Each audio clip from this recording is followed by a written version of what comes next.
Party ने निर्णय लिया है कि आने वाले समय में इस डीजल और पेट्रोल के मुद्दे पे यदि यह सरकार वैट में कमी नहीं करती है तो हम राज्य के सभी पेट्रोल पंपों पर हस्ताक्षर अभियान के माध्यम से आंदोलन चलाएंगे और सरकार को मजबूर करेंगे कि आप वैट में कमी करके जनता को राहत देने का काम करें।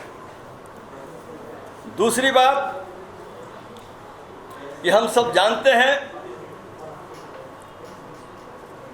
कि पूरा देश लोकतंत्र में विश्वास करता है, डेमोक्रेसी में विश्वास करता है और लोकतांत्रिक व्यवस्था को बनाए रखने का सब लोग प्रयास करते हैं।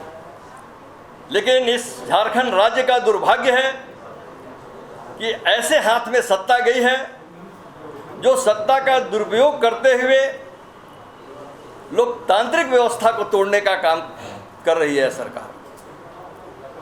पंचायत चुनाव का ड्यू डेट कभी पूरा हो गया है, लेकिन एक्सटेंशन पर एक्सटेंशन होते जा रहा है। आज समझ सकते हैं कि ऐसा क्या कारण हो सकता है। चुनाव कराने में जब किसी तरह की कोई बाधा नहीं है तो फिर ये पंचायत का चुनाव क्यों नहीं हो रहा है। आपको पता होना चाहिए कि सरकार का हिडन एजेंडा चल रहा है कि किस तरह से भ्रष्टाचार के माध्यम से इसमें भी हम इसको बढ़ावा दें। और अभी तो मुखिया है या जिला परिषद के सदस्य हैं, सबका काम कौन कर रहा है? प्रशासनिक अधिकारी कर रहा है। और प्रशासनिक अधिकारी को डील करना इस सरकार से अधिक कोई नहीं जानता है। तो इस पंचायती व्यवस्था को अस्त व्यस्त करके इस तरह से कार्य करना, इसका भारतीय जनता पार्टी पुरजोर विरोध करती है। और आने वाले समय में हम सब 27 तारीख को पूरे प्रदेश के सभी प्रखंडों में आंदोलन शुरू करने वाले हैं और सरकार को मजबूर करेंगे कि आप पंचायत का चुनाव करा के जो नीचे स्तर की सत्ता है वो आप वहाँ के लोगों को दे, गांव के लोगों को दे और वहाँ की व्यवस्था ठीक से चल सके। चुनाव नहीं होने के कारण कई तरह की केंद्रीय जो सहायता राशि है वो भी नहीं मिल पाती है, विकास का कार्य ठप पड़ता है, केवल भ्रष्टाचार आगे बढ़ता है। मित्रों, तीसरा बात कि केवल जनता को भ्रम में रहकर यह सरकार आई। युवाओं को जिस तरह से छलने का काम किया, उसने कहा कि हम 5 लाख युवाओं को प्रत्येक वर्ष रोजगार देंगे, हम युवाओं को बेरोजगारी भत्ता देंगे। उन्होंने तो कुछ नहीं किया, बल्कि जो लोग रोजगार में लगे थे उनको भी वहाँ से हटाने का काम किया। वो सब आपके सामने है। आज का वर्तमान प्रेजेंट घटना घटी है कि जिस तरह की अनियमितता इनके जेपीएससी में हुई है, जिसको लेकर यहाँ के छात्र आंदोलन में थे और उसके ऊपर लाठीचार्ज हुआ। यह सरकार लाठी के बल पर चलाना चाहती है। पिछले दिनों आपने देखा होगा कि भारतीय जनता पार्टी ने तुष्टीकरण के मुद्दे पर जिस तरह से विधानसभा का घेराव किया था और इन्होंने लाठी के चार्ज के माध्यम से हमारे सैकड़ों कार्यकर्ता जिसमें घायल हुए थे उस आंदोलन को दबाने का प्रयास किया था, उसका पुनरावृत्ति आज भी इन्होंने किया है।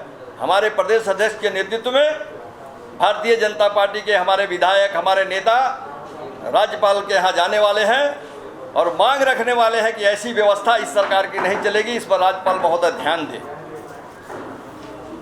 तीसरी बात है, आपने सुना होगा कि यह सरकार 27% आरक्षण की बात करती है।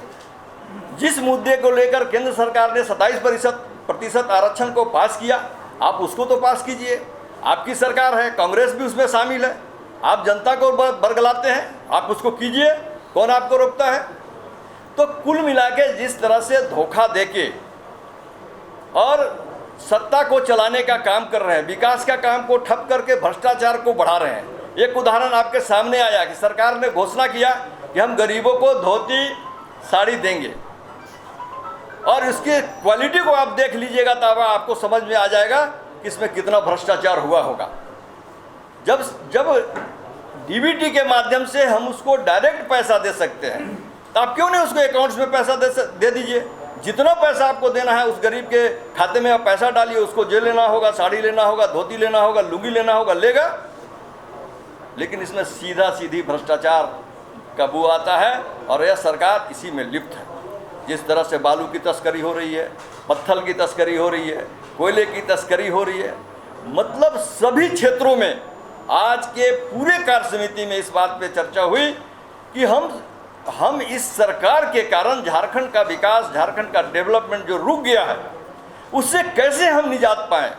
भारतीय जनता पार्टी इसके लिए आंदोलन समय समय पर करेगी, लेकिन जब तक इस सरकार से छुटकारा नहीं मिलेगा, यह राज्य विकास के पथ पे आगे नहीं बढ़ेगा। न्यूज अपडेट के लिए आप हमारे चैनल को सब्सक्राइब करें।